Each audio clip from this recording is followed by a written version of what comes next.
Good morning, viewers. So we are going to continue our class today, classes from today, and నేను మీకు ఇవాళ SEO గురించి ఇంకా కొంచెం ఇన్ఫర్మేషన్ ఇస్తాను. సో మనం ఒక ఫస్ట్ ఎగ్జాంపుల్లోకి ఎంటర్ అవుదాం. ఫస్ట్ ఎగ్జాంపుల్ ఎలా ఉంటుందంటే, ఒక లైబ్రరీ ఉంది. ఆ లైబ్రరీలో మీరు ఒక పుస్తకం కోసం వెతుకుతున్నారు, అండ్ ఈ లైబ్రరీలో అన్ని పుస్తకాలు సేమ్ పేరుంది. ఫర్ ఎగ్జాంపుల్, మీరు ఒక బాహుబలి అనే పుస్తకం కోసం వెతుకుతున్నారు.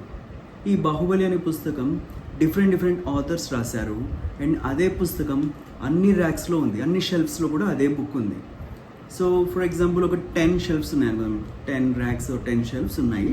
సో ఈ 10 వాటిలో ఒక 10 రోస్ ఉన్న, ఒక్కొక్క రోలో ఒక్కొక్క షెల్ఫ్లో 100 పుస్తకాలు ఉన్నా, కానీ ఈ 10 షెల్ఫ్లో ఒక 1000 పుస్తకాలు ఉన్నాయి. 1000 పుస్తకాలు ఒకటే స్టోరీ, అది బాహుబలి సినిమాది.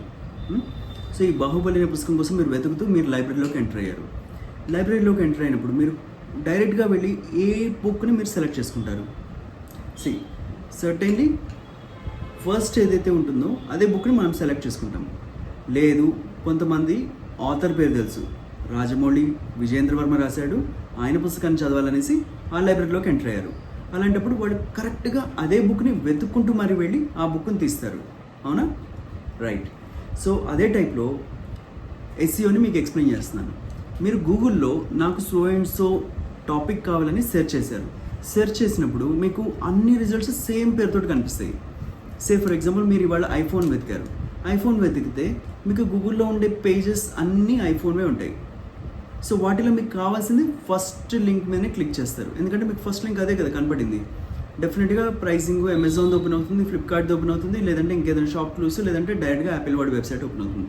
ఏది దొరికినా కానీ మీరు ఫస్ట్ లింక్ ఏదైతే ఉంటుందో డైరెక్ట్గా వెళ్ళి దాని మీద క్లిక్ చేస్తాం, అది నైజం. సో ఆ టైప్లో చెప్పుకుంటే కనుక ఫస్ట్ రిజల్ట్స్ అనేవి ఎప్పుడైనా సరే టాప్ ర్యాంకింగ్ అయినటువంటివి అనమాట. అది గూగుల్ సెర్చ్. ఈ గూగుల్ సెర్చ్లో వచ్చే రిజల్ట్స్ అన్నింటినీ కలిపి టెక్నికల్ లాంగ్వేజ్లో సెర్ప్ అంటారు. SERP, SERP, search engine results page. So full form కలిపి చెప్పకపోవచ్చు, SERP అనొచ్చు, సెర్ప్ అని కూడా చెప్పుకోవచ్చు. డిఫరెంట్ పీపుల్ డిఫరెంట్గా చెప్పుకుంటారు. సో ఈ SERP అంటే ఏంటి అనేది మీకు జనరల్గా ఇంటర్వ్యూస్లో కూడా అడిగే క్వశ్చన్. SERP అంటే ఇప్పుడు మీకు అర్థమైంది కదా, search engine results page. So ఈ సెర్చ్ ఇంజిన్ అంటే ఏది? గూగుల్ కావచ్చు, బింగ్ కావచ్చు, ఇంకేదైనా సెర్చ్ ఇంజిన్ కావచ్చు. సో ఈ సెర్చ్ ఇంజిన్స్లో మనం వెతికినప్పుడు వచ్చే రిజల్ట్స్ ఇవన్నీ ఒక పేజ్లో కనిపిస్తాయి, కాబట్టి సెర్చ్ ఇంజిన్ రిజల్ట్స్ పేజ్ అనిగా చెప్పుకోవచ్చు. దాని తర్వాత ఇప్పుడు ఇక్కడ అన్ని చోట్ల ఉండే బుక్స్లో మనకు కావాల్సిన బుక్ ఫస్ట్ ర్యాక్లో పెడదాం అనుకుంటున్నాం.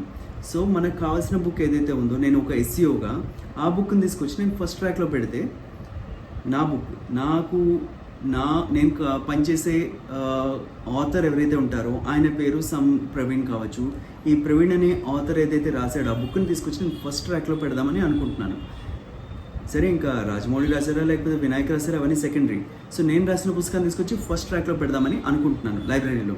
సో అలా పెట్టాలనుకున్నప్పుడు నేను ఏం చేయాలి? ఫస్ట్ ఆ బుక్ ఒక పేరు రావాలి, దానికి ఒక ప్రవీణ్ అనే ఆథర్ రాశాడు అనేసి అసలు ఆ ప్రవీణ్కి కొద్దిగా పేరు ఉండాలి. ఆ పేరు ఉంటే లైబ్రరీ వాళ్ళని కన్విన్స్ చేయొచ్చు, బాబు మా ప్రవీణ్ ఇట్లా రాశారు, ఆయన ఆథర్ ఫస్ట్ పేజ్లో మీరు పెట్టుకోండి అని చెప్పచ్చు. అదే టైప్లో గూగుల్లో మీ వెబ్సైట్కి రెప్యుటేషన్ అనేది ఉండాలి.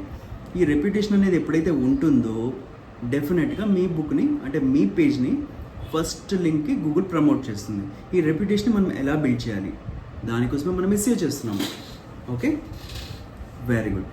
సో దీని తర్వాత వేరే క్లాస్లో మీకు పెయిడ్ మార్కెటింగ్, ఆర్గానిక్ మార్కెటింగ్ గురించి ఇంకా కొంచెం క్లుప్తంగా చెప్తాను. అంతవరకు బాయ్. ఛానల్ని ఫాలో అవ్వండి, కొత్త విషయాలు తెలుసుకోండి.